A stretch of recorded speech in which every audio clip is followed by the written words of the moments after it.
विचार करा, एखाद्या सामान्य माणसाने स्वतःच्या बँक खात्यातून स्वतःच्याच कष्टाचे पैसे काढण्यासाठी ATM मध्ये पाऊल टाकले आणि ते पैसे काढल्या त्याच्या न कळत त्याने असा एक नियम मोडला, ज्यामुळे त्याला थेट इन्कम टॅक्स विभागाची मोठी नोटीस धडकली. बापरे.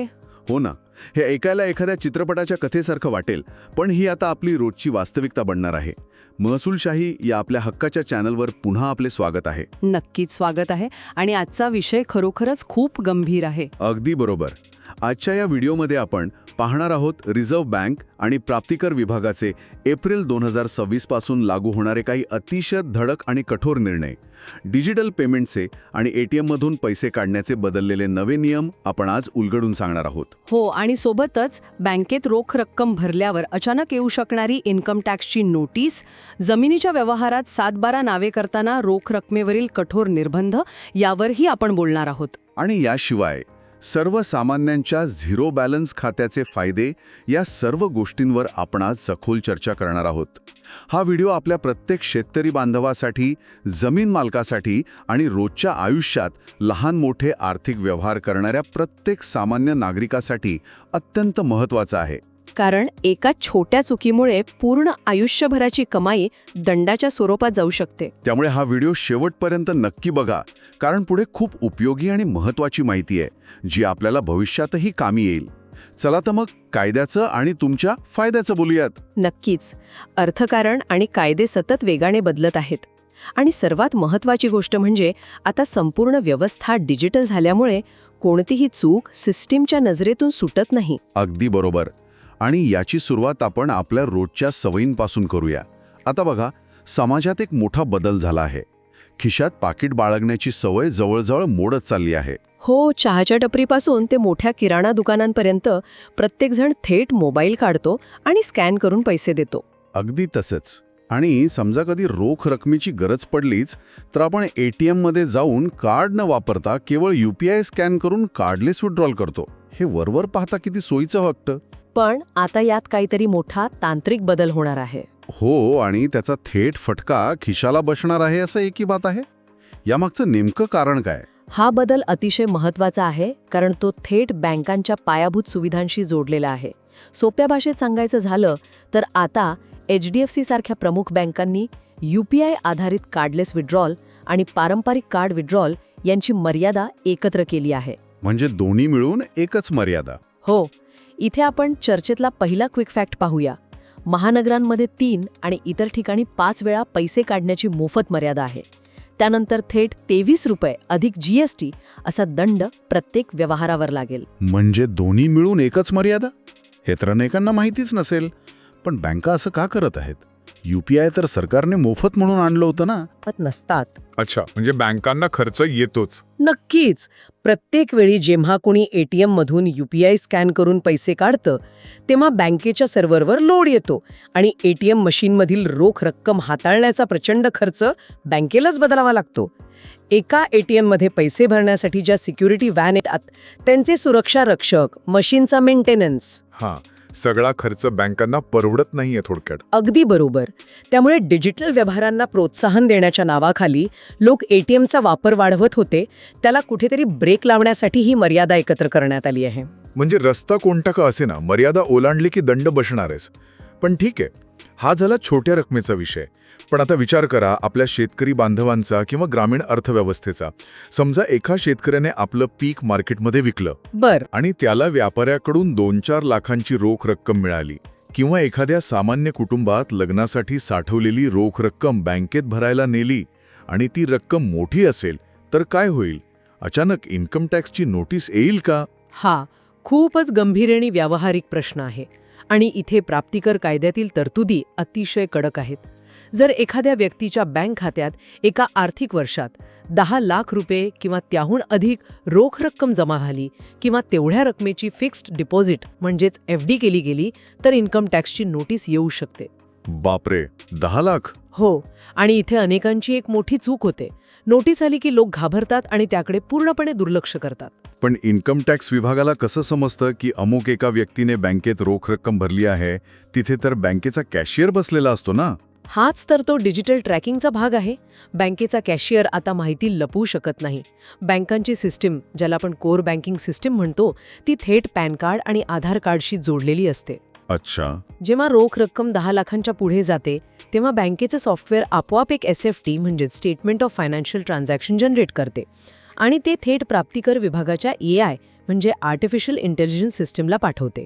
आणि यात माणसाचा काहीच संबंध नसतो? अजिबात नाही. यात माणसाचा कोणताही हस्तक्षेप नसतो. आणि जर त्या रकमेचा कायदेशीर स्रोत सिद्ध करता आला नाही तर इन्कम टॅक्स ॲक्टच्या कलम 115 BBE नुसार अज्ञात स्रोतासाठी थेट 400% दंड लागू शकतो. बापरे, 400% दंड? हे खूपच भयंकर आणि अन्यायकारक वाटतं. मला इथे एक मुद्दा मांडायचा आहे. जर एखादा सामान्य शेतकरी असेल जो गावात भाजीपाला विकतो किंवा छोटा व्यापारी असेल ज्याच्याकडे मोठ्या कॉर्पोरेट कंपन्यांसारखे पक्के हिशोब नसतील पण पैसे तर त्याचेच कष्टाचे आहेत ना, बरोबर आहे. मग तो काय गुन्हेगार ठरतो का? त्याला असा दंड बसणे किती व्यावहारिक आहे? तुमची अडचण अगदी रास्त आहे आणि कायदा यावर आंधळा नाही. शेतीतून मिळणाऱ्या उत्पन्नाला इन्कम टॅक्स कायद्यानुसार करमुक्त ठेवण्यात आले आहे. पण ती रक्कम शेतीतूनच आली आहे हे सिद्ध करण्याची जबाबदारी त्या व्यक्तीवर असते. म्हणजे पुरावा द्यावा लागतो? अगदी. कृषी उत्पन्न बाजार समितीची पावती किंवा ग्रामपंचायतीचा दाखला असेल तर घाबरण्याचं कारण नाही. अडचण तेव्हा येते जेव्हा लोक कोणताही पुरावा न ठेवता मोठी रक्कम खात्यात टाकतात आणि नोटीस आल्यावर स्पष्टीकरण देऊ शकत नाहीत. याच मुद्द्यावरून समाजामध्ये आणि सोशल मीडियावर एक मोठी चर्चा सुरू आहे. एक गैरसमज असा पसरतोय की सरकार आता सर्वसामान्यांचे रोख पैसे हिरावून घेणार आहे किंवा भविष्यात रोख व्यवहारांवर पूर्णपणे बंदी येणार आहे. यात कितपत तथ्य आहे? अजिबात नाही. हा एक अत्यंत चुकीचा आणि निराधार गैरसमज आहे. आपण हा गैरसमज तत्काळ दूर केला पाहिजे. रोख व्यवहाराला भारतात कोणतीही बंदी नाही आणि सरकार कोणाचेही पैसे हिरावून घेत नाहीये. मूळ उद्देश हा काळ्या पैशाला आळा घालणे हा आहे. म्हणजे बँक खात्यात रोख रक्कम भरता येते? हो, भरता येते, पण त्याचा हिशोब आणि स्रोत स्पष्ट असणं गरजेचं आहे. म्हणजे तो पैसा कुठून आला याचा ताळेबंद आणि त्या व्यक्तीने भरलेला इन्कम टॅक्स रिटर्न यात ताळमेळ असला पाहिजे. म्हणजे पैसा तुमचाच आहे, फक्त तो पारदर्शक मार्गाने आला आहे हे सिद्ध करता आलं पाहिजे. हे समजायला सोपं आहे. आता या रोख रकमेच्या मुद्द्यावरून मला जमिनीच्या व्यवहारांची आठवण झाली. हो, तिथे तर मोठे व्यवहार रोखीनेच होतात. अगदी. गावाकडे किंवा शहरांच्या आजूबाजूला अजूनही जमिनीचा सातबारा नावे करताना बरीच मोठी आर्थिक उलाढाल ही रोखीनेच होते. म्हणजे जमीन विकली की अनेकदा लोक एका हातात बॅग भरून रोख रक्कम घेतात आणि दुसऱ्या हाताने सही करतात. अशा व्यवहारांसाठी नक्की काय नियम आहेत? इथेच प्राप्तिकर कायदा म्हणजेच इन्कम टॅक्स ॲक्टच्या कलम 269 STचा आवर्जून उल्लेख करावा लागेल. हा नियम काळ्या पैशाची पाळेमुळं खणून काढण्यासाठी बनवला गेला आहे. आपण ठरल्याप्रमाणे हे 3 टप्प्यात समजून घेऊया. बरं. पहिली गोष्ट, या कायद्याची तरतूद अशी आहे की एका दिवसात एकाच व्यक्तीकडून किंवा एका सिंगल व्यवहारात 2 लाख रुपये किंवा त्यापेक्षा जास्त रोख रक्कम स्वीकारता येत नाही. 2 लाखांची मर्यादा आहे तर? हो. दुसरा टप्पा, याचा सोपा अर्थ असा की यापुढील सर्व मोठे व्यवहार, विशेषतः जमिनीचे व्यवहार, फक्त बँकेच्या माध्यमातून किंवा डिजिटल स्वरूपातच करावे लागतील. आणि तिसरा टप्पा? तिसरा टप्पा, सामान्य माणसाला किंवा शेतकऱ्याला याचा फरक असा पडतो की जर त्यांनी जमिनीच्या व्यवहारात चुकून 3 लाख रुपये रोख घेतले तर त्यांना 100% म्हणजेच पूर्ण 3 लाख रुपये इतकाच दंड भरावा लागेल. हे खूपच कठोर आहे. म्हणजे विचार करा, एखाद्या व्यक्तीने आपली वडिलोपार्जित जमीन विकली आणि अज्ञानापोटी 3 लाख रुपये रोख स्वीकारले तर नियम मोडला म्हणून पूर्ण 3 लाख रुपये दंड भरायचा. दुर्दैवाने हो. हे तर असं झालं की एखाद्यानं घर विकत घेतलं आणि शिक्षेपोटी सरकारनं त्याला त्याच आकाराचं दुसरं घर विकत घ्यायला हवलं, पण त्या दुसऱ्या घराची चावी स्वतःकडे ठेवली. हातात शून्य उरणार. अगदी तसंच. आणि सर्वात महत्त्वाचं म्हणजे लोक विचार करतात की सरकारला कसं कळणार. आता दुय्यम निबंधक म्हणजेच सब रजिस्ट्रार ऑफिसची सिस्टीम पूर्णपणे ऑनलाईन झाली आहे. खरेदी विक्रीच्या वेळा पॅन कार्ड बंधनकारक आहे. अच्छा, म्हणजे तिथेच ट्रॅकिंग होतं? हो. जशी तिथे व्यवहाराची नोंद होते तशी इन्कम टॅक्सच्या पोर्टलवर लाल दिवा लागतो.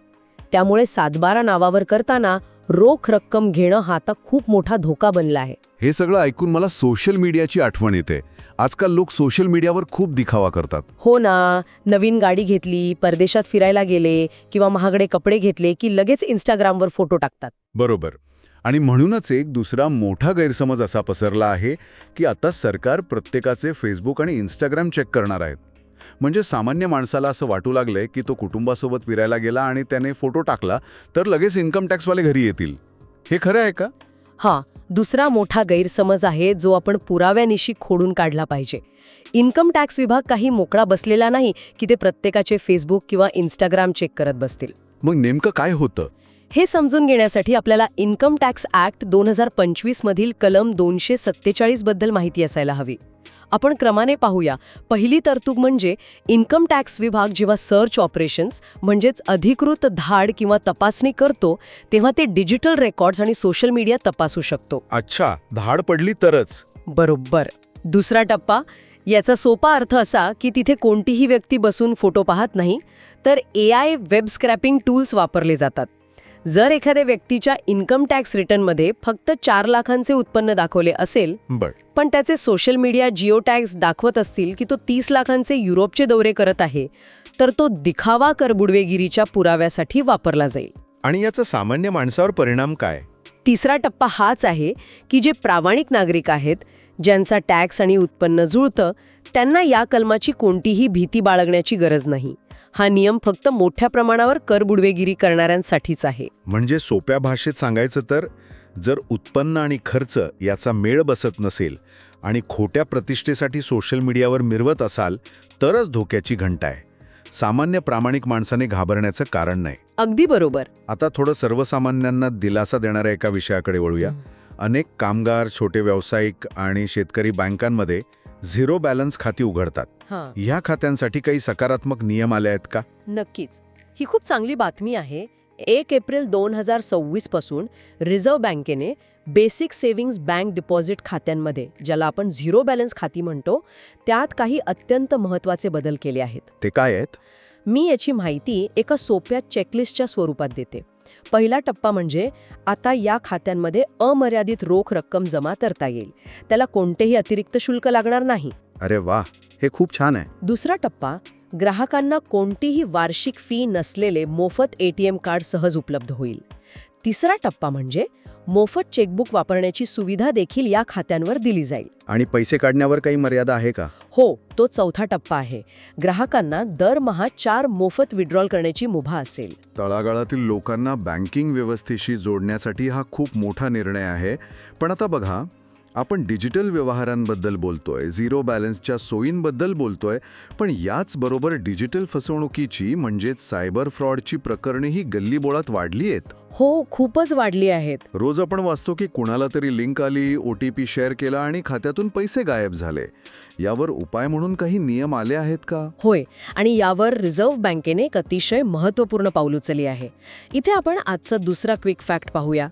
1 जुलै 2026 पासून नुकसान भरपाईचा नवा नियम लागू होणार आहे. बरं. या नियमानुसार जर 50,000 रुपयांपर्यंतची फसवणूक झाली असेल तर 85% रक्कम परत मिळू शकते.